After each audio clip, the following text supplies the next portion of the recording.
Hey kiddos, it's story time with Aunt Claire and Bo the Bear. Today's story is one of my favorites from when I was little. It's called Alexander and the Terrible, Horrible, No Good, Very Bad Day.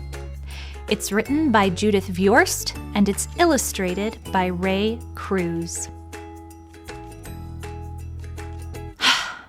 I went to sleep with gum in my mouth. And now there's gum in my hair. And when I got out of bed this morning, I tripped on the skateboard and by mistake, I dropped my sweater in the sink while the water was running and I could tell it was going to be a terrible, horrible, no good, very bad day. At breakfast, Anthony found a Corvette Stingray car kit in his breakfast cereal box, and Nick found a junior undercover agent code ring in his breakfast cereal box. But in my breakfast cereal box, all I found was breakfast cereal. I think I'll move to Australia. In the carpool, Mrs. Gibson let Becky have a seat by the window. Audrey and Elliot got seats by the window too. I said I was being scrunched. I said I was being smushed. I said if I don't get a seat by the window, I am going to be carsick. No one even answered. I could tell it was going to be a terrible, horrible, no good, very bad day.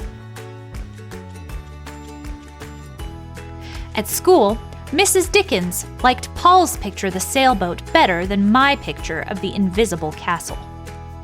At singing time, she said I sang too loud. At counting time, she said I left out 16. Who needs 16? I could tell it was going to be a terrible, horrible, no good, very bad day. I could tell because Paul said I wasn't his best friend anymore. He said that Philip Parker was his best friend, and that Albert Moyo was his next best friend, and that I was only his third best friend. I hope you sit on a tack, I said to Paul. I hope the next time you get a double-decker strawberry ice cream cone, the ice cream part falls off the cone part and lands in Australia.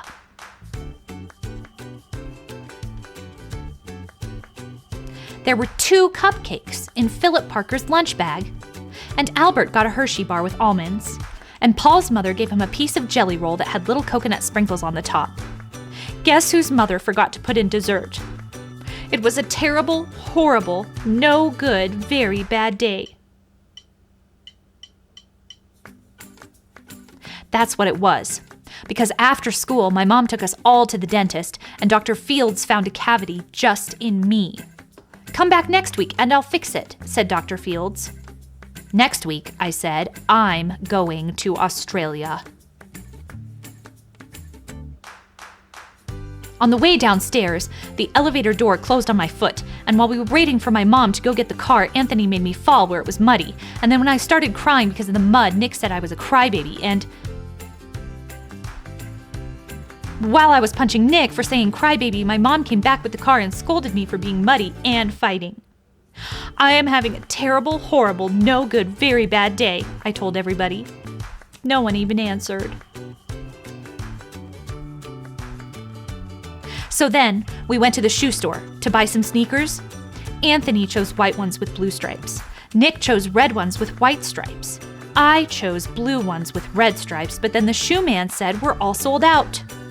They made me buy plain old white ones, but they can't make me wear them.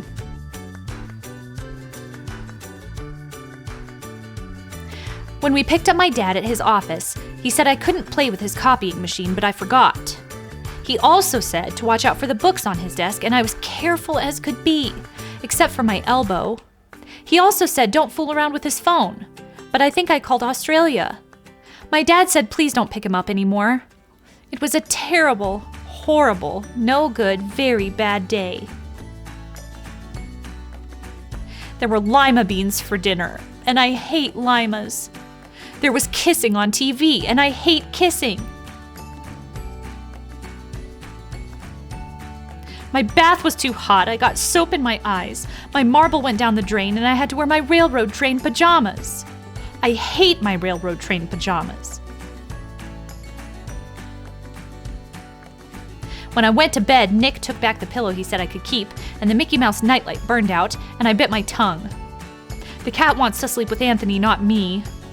It has been a terrible, horrible, no good, very bad day. My mom says some days are like that. Even in Australia.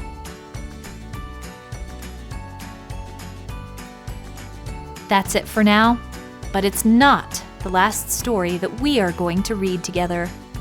Bo and I love each and every one of you, and we can't wait to see you back here next time.